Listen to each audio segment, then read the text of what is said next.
think about the progress we've made in healthcare. I think back to 20, 30 years ago when we finally brought materials management out of the basement and allowed them to be engaged in physician preference items. Remember, that used to be off limits 20, 30 years ago.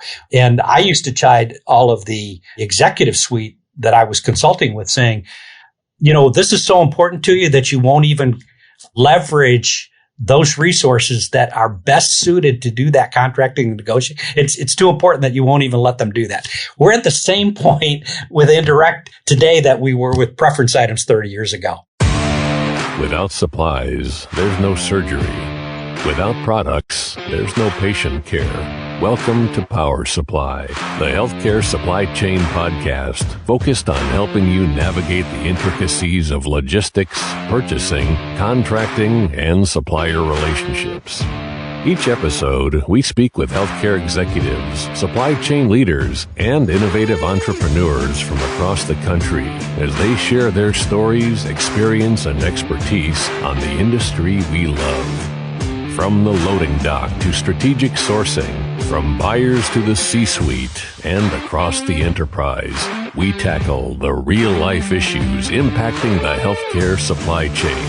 Whether you're tuning in for conversation or inspiration, we're glad you're here. You're just in time to hear it from the source and stock up on insight. So sit back and plug into Power Supply. Today, we are speaking once again with Mark Van Sumeren, General Manager of the Healthcare Division at LogicSource and Managing Director at Healthcare Industry Advisor, LLC. Hayes, we're going to be discussing maybe not necessarily a little known area, but a lesser managed area. And when we're all looking for ways to improve the bottom line in healthcare right now, we've got to look in every nook and cranny and source savings and cost containment opportunities. And so Mark's going to bring one maybe out of our, blind spot and into focus. And it's indirect spend for supply chain costs that are today. And he's going to tell us why this is an opportunity, but also why it's been such a difficult area to get a handle on in the past. Exactly. I mean, he talks about it's really hard to put your hands around it. But he also is going to tell us about some opportunities that literally can change margins from 1%, 2%, 3%, 4% and more. I mean, I think it's a very valuable thing. And he's going to give a prediction on his Michigan Wolverines this year. So stay tuned. I know you two love to talk football.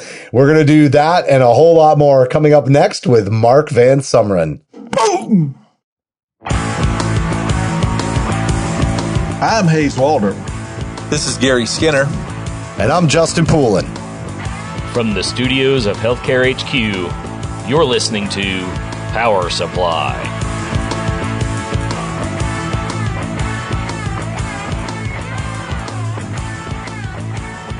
Mark Van Sumeren making his second appearance here on Power Supply. Mark, you did a great job in your first appearance, and we were still in the throes of the pandemic at the time. You were doing regular updates, gave us some things to be thinking about and looking forward to, looking at trending.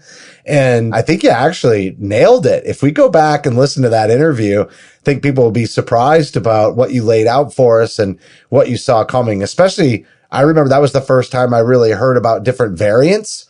And you nailed it. And also how the variants might have different severities. So great job. It's great to have you back on. We're going to do something a little bit different today. And we're going to be talking about indirect spend and supply chain costs. This is kind of some uncharted territory for many organizations, maybe something that traditional supply chain leaders may not have been used to tackling.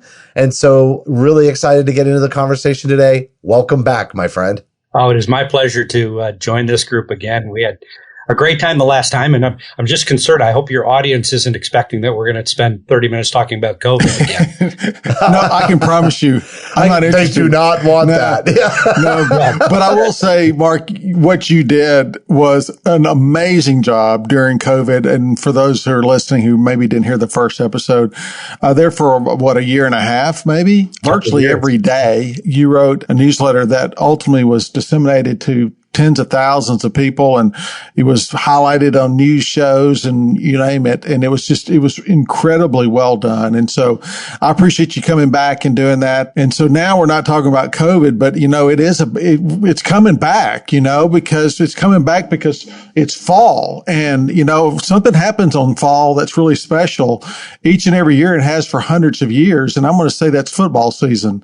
Are you ready for that, Mark? Well, hey, let's just put it into perspective. There has been an uptick, and on one hand, you could say cases or hospitalizations have almost doubled in the last 2 or 3 weeks.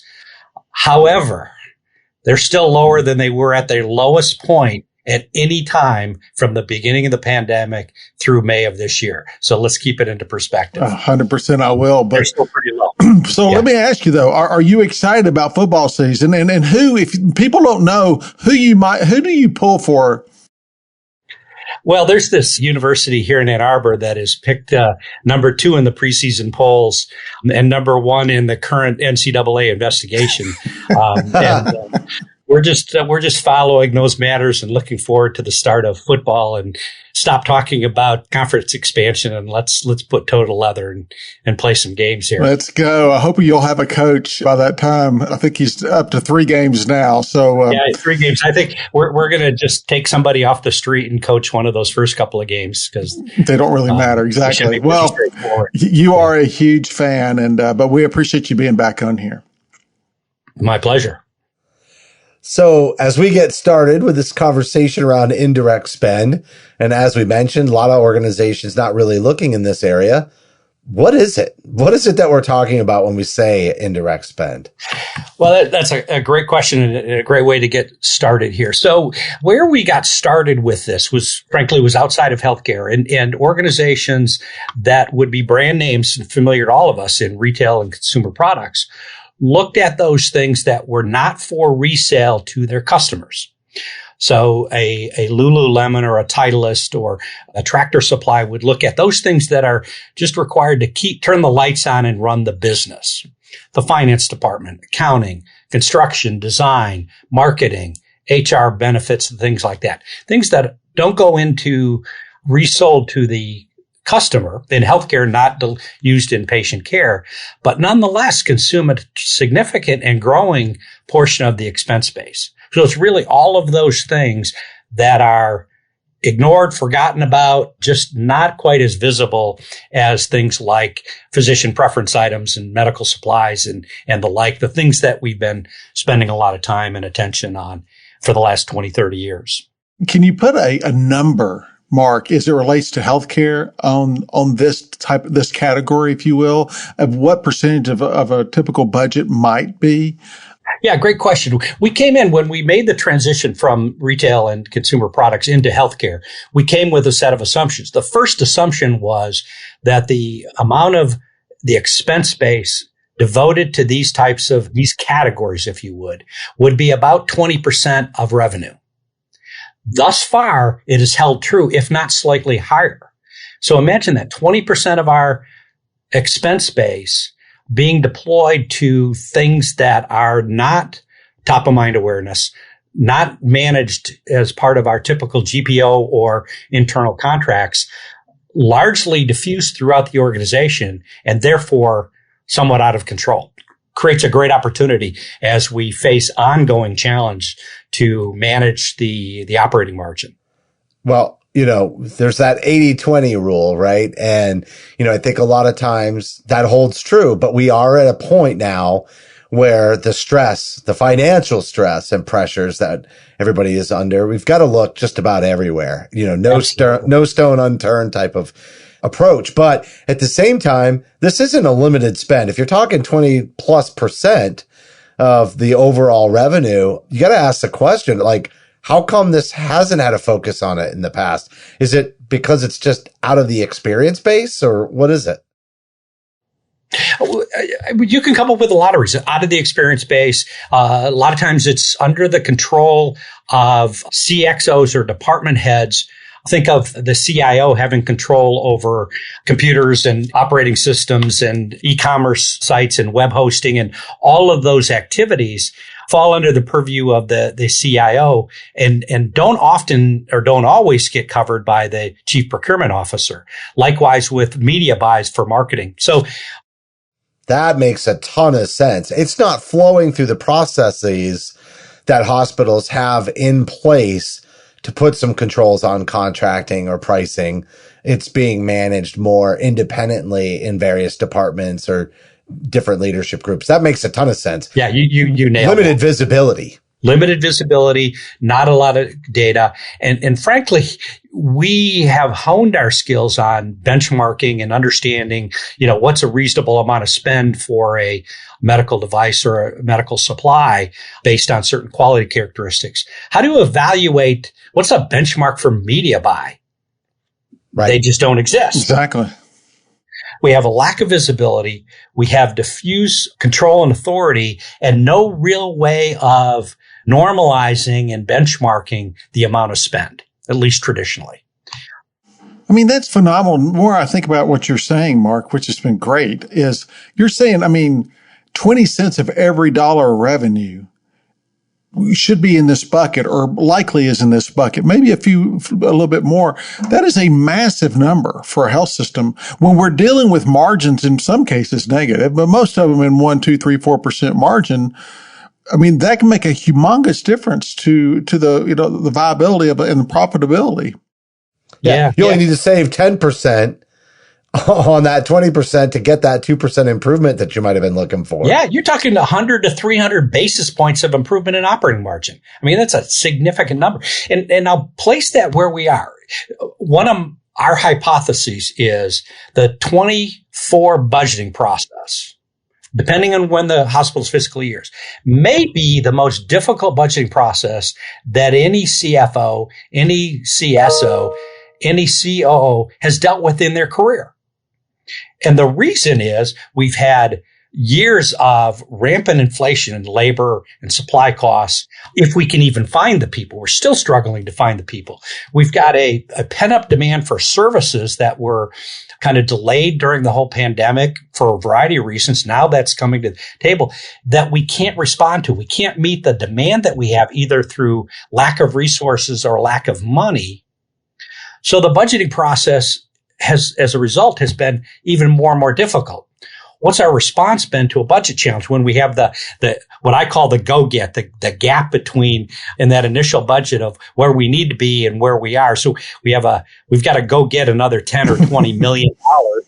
And the CFO turns to the chief supply chain officer and says, go beat up your vendors for another $10 million, get some more price concessions. And what we're finding is that worked to a degree in years past, but now those same suppliers are coming back and saying, I have the same labor, raw material issues that you're experiencing. We've got supply chain availability issues. We're still dealing with stockouts. How can we possibly think about squeezing that balloon any further? We have got to find new avenues to be able to solve this budget dilemma, to return our operating margins to a point that we want. More importantly, to be able to return access to healthcare back to our pre-pandemic levels, which we haven't yet. Mm-hmm. You also mentioned that the GPOs traditionally have not been involved in this area. Why is that? A variety of reasons. So we touched on one, which is the inability to develop singular benchmarks for, what's the unit of measure for a media buy? What's the unit of measure for landscaping services? What's the unit of measure for treasury? They don't lend themselves. So that's one. Secondly is many of those services require local vendors, local suppliers. One, because that's where they are. You don't have national suppliers. Two, there are local market conditions that influence what the right level of service needs to be.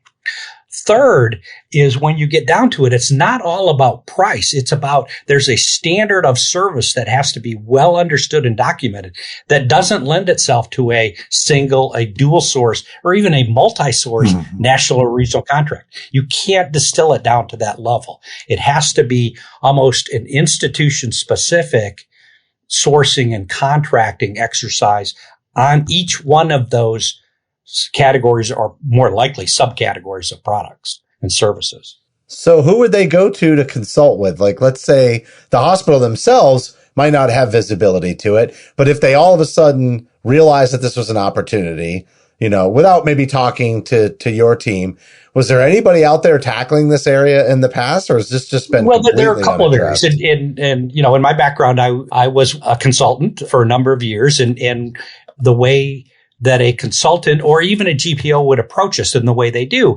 And they build from their strength, which would be they'll look at purchase services, which is a subcomponent of this.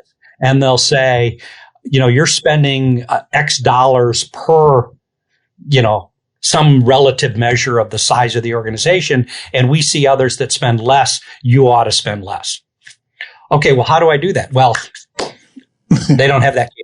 They don't have the depth of experience, but that's what people have been forced to rely on. And the GPOs and the consultants, I think, have been doing a fair to a reasonable job of satisfying that need to the extent of their ability.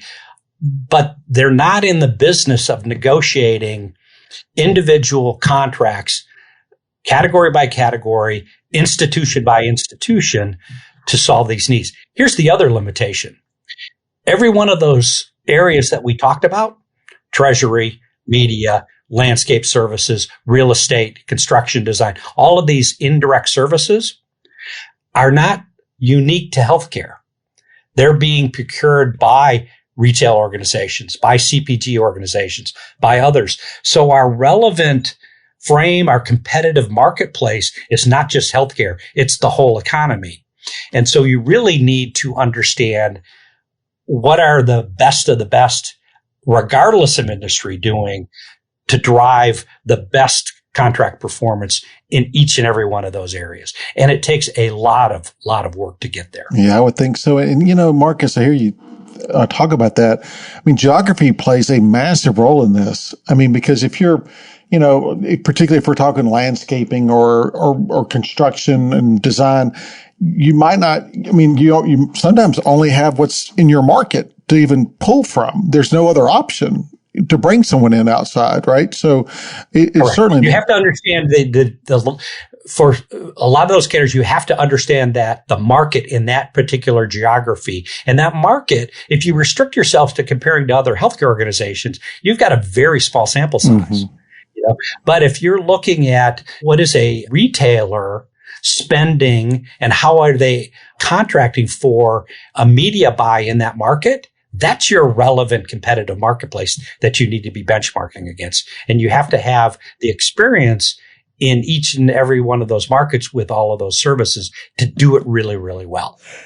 It almost sounds like this area is purchase services on steroids. I mean, purchase services was an area that was so difficult and has been to really get a handle on, right? And now you're just adding some layers that region. Not that purchase services isn't regionalized, but there are lots of national players of purchase services. So it's just like your experience with the service may vary from region to region. But to see the pricing and market availability, is that all dictated by human resources? For a lot of this, it's just the labor pool that is in a particular area. Yeah. So you think about the progress we've made in healthcare. I think back to 20, 30 years ago when we finally brought materials management out of the basement and allowed them to be engaged in physician preference items. Remember, that used to be off limits 20, 30 years ago. And I used to chide all of the executive suite that I was consulting with saying, this is so important to you that you won't even leverage those resources that are best suited to do that contracting and negotiation. It's too important that you won't even let them do that. We're at the same point with Indirect today that we were with preference items 30 years ago. Right. It's so important to you that you don't let the team, you don't make it part of the process for the team that are experts at managing it. Yeah, that's a great point. You also talked about challenge for that is, there are literally hundreds of categories. We consider that there are 6 categories of these indirect products, but if you break it down to the third level, there's several hundred different items that have to be thought about. And when you look inside a lot of organizations, they may have they may have a category expert for hips and knees that does all the contracting, working with the value analysis team. But then you ask about, well, who do you have that works in each of these areas? And they say, well, this person does this today and something else tomorrow and the third thing the other day. When we look at the resource commitment that some of the leading non-healthcare organizations are devoting to this, and I'll put it in terms of that we can all relate to. As I translate that, what that would say is that for $1 billion health system, you would have to have 15 to 20 indirect category specialists. That's all they did. Really? At $1 billion. And in a lot of cases, they probably have 2 or 3 that also do some direct categories and something. We have just under-resourced this to an unimaginable level.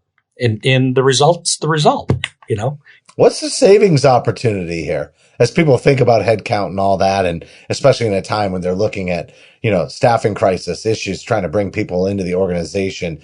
There's just a limited talent pool, and obviously to come in and do something like this, it's not going to be an easy thing for somebody to just come out of college or somebody with entry level experience to just come in and impact the organization. Right. So, I would think if I were sitting in the seat of a VP of supply chain and you were telling me we've under resourced this, I would tell you I'm under resourced anyway. Right. Even if I got HR to agree to it, how would I get those actual capable resources in a seat to manage this? And yet it's a pretty clear and obvious opportunity. Yeah. And in some cases, there are cases where you may not need the person who's adept at Microsoft support agreements, because you only do that once every couple of years. But what if you could access somebody that's done that 5 times in the last month, as a complementary or adjunct resource? Yeah, specialist. Well, hey, Mark, let me throw this question out to you. Obviously, we're talking about, healthcare and hospitals, but you guys have worked with not healthcare. But what does that company do, that's non-healthcare, who's got, 1,500 employees, 2,000 employees? Do they have the same type of supply chain specialization that we're talking about there? Do they have that in-house? What we have found, and this is a generalization, accepted as this, but what we'll find in healthcare is that outside of healthcare is the procurement responsibility will have full scope. But what they'll say, they'll make a make versus buy decision in saying, we know what we're good at, and we're real good at, in the case of a clothing retail, we're real good at buying fabrics and patterns and that sort of thing. But we don't care to invest all of our resources internally at being good at negotiating for the indirect activities. And so I'll partner with somebody for that. So a lot more outsourcing. Yeah.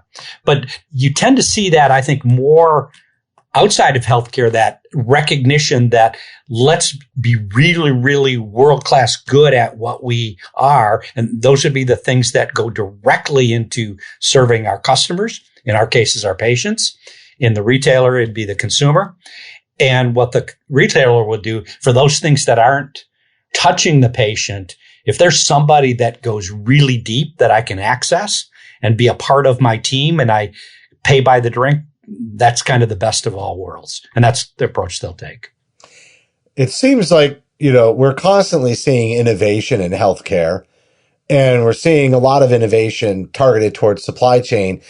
I would say typically when you see maybe on the clinical side, it's device related, right? It's surgical technique aided by devices. In supply chain, it's almost always the software, but you kind of alluded to something before about, hey, why don't we leverage materials management to do, these physician preference items? That was an innovation conceptually. That was a process innovation. So can you give some other examples of process innovations, that maybe put this all into context about, these are this is another process innovation that can occur to make us more robust as an industry? Yeah. So I love this process innovation theme, and I'm going to go back again 20 or 30 years. I'm going to date each one of us. And hey, be careful. Well, except for Hayes. Okay, good answer. He's the youngster. Remember Hammer and Champy's book on re-engineering the corporation, published 30 years ago. 30 years ago this year. It's actually predated by Tom Davenport's book on process innovation. When people think about innovation, they think technology. When you think about the original derivation of it, it was process innovation. Well, let's apply that to healthcare. Where's the process innovation become in supply chain, and in particular procurement?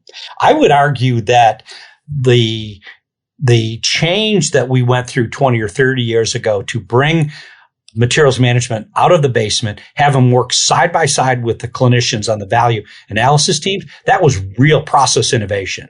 Yeah, we weren't siloed as much. Yes, and it was tremendous. And we've had process innovation around supply chain type activities, going to container buys, for example, is an idea of changing the process to eliminate non-value added work. But there's been no process innovation in terms of how we address this indirect non-clinical spend. And I would argue that the opportunity is ripe, and it has to be innovative, because we simply can't go to, okay, let's just set up a single set of, or a dual set of a national or regional contracts based on a unit price with minimum quality standards, because it'll fall flat on its face.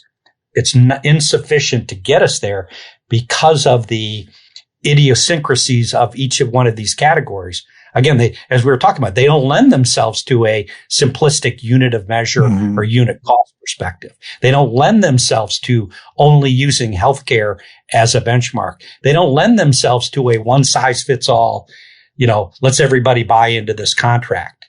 So it takes an innovative approach to get at this 100 to 300 basis point improvement potential that exists out there. And it takes a lot of roll up the sleeves and execution and hundreds of projects over the course of a couple of years to get it done.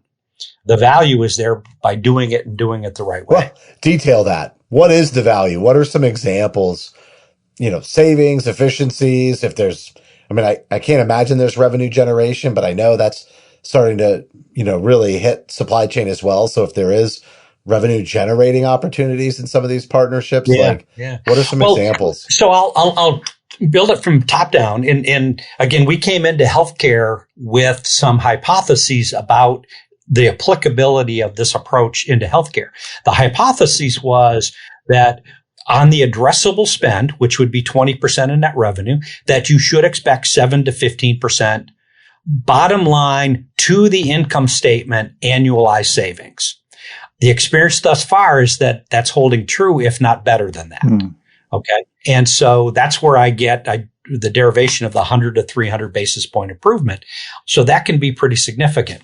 I didn't come prepared with a lot of examples, but I'll give one that we went through, that it's not simply about lower cost. We worked through an example with this one organization looking at some of their benefits, and we looked at how they were being administered, and we're able to show that with a different approach, not only could they lower their costs, but they were able to introduce new benefits to their employee base without any additional cost. So it was a net win to the employees at a lower cost to the organization, to the tune of a couple $1 million a year that the organization. Wow. Yeah, it was pretty significant.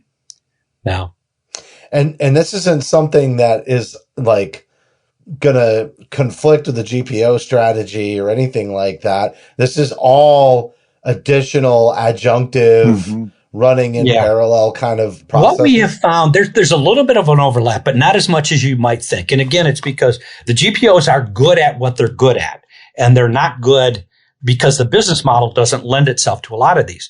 What we have found is that the GPO contracting at best covers 1/4 of this spend.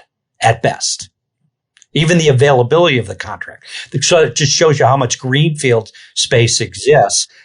I don't want to come across as trying to work against the GPO. I think this works in complement to the GPO and your GPO approach. Yeah. Well, it sounds like it. 75% of this area is still wide open. It's still wide open. But Mark, too, there's no shame in a system they have not done a great job in this area because they don't have the resources, the time and the effort and the people to throw at it. Just like other industries, you're saying or the benchmarks. Where do they even start? The benchmarks, yeah. And so, and unfortunately, because of the state of the art in healthcare, and the state of the art being, hire an outside third party, have them take a look at it and say, geez, on this very high level, very inadequate comparison, you can save $1 million in this area. Well, how do I do it? Well, you're on your own. Unfortunately, that's where we're at. It really, really takes, specifically, what are we going to have to do? Who are the potential vendors? How do we design it? How do we ensure that we deliver on it and staying there until the dollars are achieved? It's an execution delivery model. It's not a consultative delivery model. All right. So where can we be in 10 years if we make a fundamental shift to really focus on this indirect spend, right? Because as Hayes mentioned, some are still operating in negative margins. Some are still very lean at a fraction of a percent to, if you're doing awesome right now, if you've got a 3% margin, and honestly, if you have a 3% margin now, that was actually pretty good for some facilities before the pandemic. So if you're hitting 3% margin, you're killing it right now, I think. But where could we be? Well, if you're thinking adding 2 or 3% to that margin, so if you're at 2% going to 4 or 5 is where it could be. I think within the 3-year time period, because where you have contracts, it's going to take time to work through those, either when the contract expires or working through an early termination or early change. So it's a 3-year cycle time to get takes a while to get there. Takes that. But here's the fascinating. What happens if we don't do it? Maybe that's a better way to qualify the opportunity. Like if they don't make this fundamental change and we're already really, really tight. Where are we going to improve our margin? Yeah. We can't drive revenues higher. Reimbursements not keeping up with expenses today. Is that what we're hoping for? Is the payers? Yeah, right. Yeah. If we're waiting for that to bail us out, I think we're all in a world of hurt. So, we're already starting to see, I don't want to say a degradation of service. That would be inappropriate. A lowered access to service. Okay. You can't get scheduled. Yeah, rural communities are getting eaten alive. Absolutely. But here's the fascinating thing. This idea, as we talk with people, naturally, there's a lot of energy and enthusiasm, particularly if people understand that it's different. It's a different approach. And when you understand that it's not trying to run faster doing the same things you're doing, but it's doing different things, there's a lot of receptivity and a lot of interest. The people that are moving faster to adopt it are the more successful organizations because their mindset is already to stay a step. It's already process innovation. It's baked into their blood. It fits in their blood. And the flip side of that is those organizations that are struggling with negative margins or 0.5%, we're at this point, their people are so busy doing so many different things that it's tough to get them focused. And I kept staying back. They're doing the same things you've been doing for 10 years and you're still in this boat. Why don't you try something different?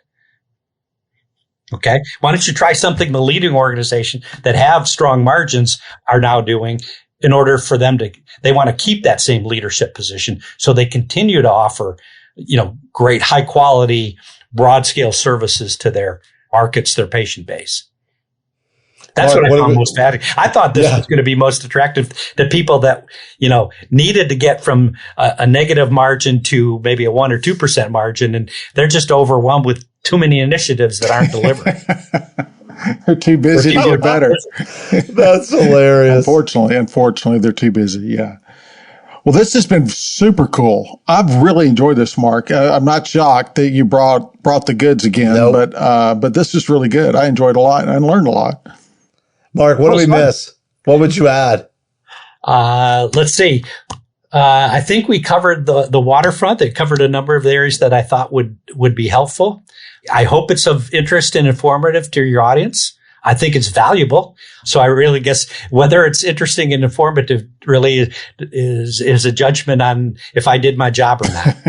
I think you did a great job. And honestly, we're always trying to look for topics and conversations that might not be right there in front of everybody's face, right? Like the conversations that they're having every single day about how to, solve some challenges. I mean, obviously, cost containment, cost reduction, these are regular daily conversations, but in these nuanced areas like indirect spend, not so much. And so I find it incredibly interesting. And I think you painted the picture really, really well. Well, last thing as we wrap up, I want to get this on tape. What's going to be the win total of your team this year? Well, let me turn it back to you, Hayes. Who are your playoff four? Oh, Lord. Well, it's going to be Georgia. Probably, it could be all SEC, but we won't be. But I'm going to say Ohio State, Bama, Georgia, and there'll probably be a team in there that we don't expect. Maybe, I won't say Michigan, but. Yeah, you would, for my sake. Yeah. Yeah. I'll give you three of the four. You throw out yours. Georgia, Michigan. Of course, I have to say that. It's required. I think Tennessee has a shot, or LSU could be, and USC if they figure out how to play defense. I was going to throw in USC too there because they can score. Yeah. And somebody out west. My friends to one state to the south need to find a quarterback and 2 tackles, or else they may finish third in the Big Ten East. Well, might be tough. Well, thank you so much. Mark, great job. Thanks for coming on. Thank you. It was a pleasure.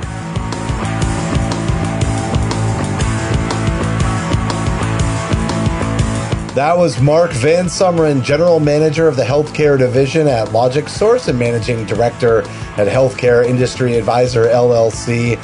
Hayes, I believe you brought Mark to the table for like episode 4 or 5. Might have even been number 3. It was early on, right when we were launching this thing several years ago. We're bringing him back, and no surprise, he's a wealth of information. And this is really uncharted territory, this indirect spend category. You're exactly right. First, I've known Mark for 20 plus years, and he's truly an insider. But he brought some, today I learned a lot about the advantages of if you know what you're doing and have the resources, you can save a lot of money inside of a healthcare system if you know where to look and on those non-purchase services areas that he talked about. So I learned a lot, and I hope everyone else did too. That was really, really good. Thank you for listening to this week's episode of Power Supply. As a reminder, you can help support us by subscribing on your favorite podcast app or by downloading the smartphone app on your iPhone or Android. Simply search for Power Supply in the App Store or Google Play.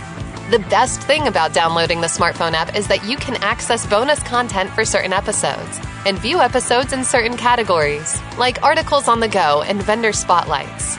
Are you following us on LinkedIn or Facebook yet?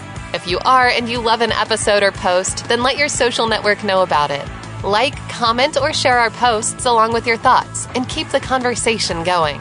If you have any topics or guests that you would like to recommend for a future episode, just send us an email to info@powersupplymedia.net. We look forward to hearing from you.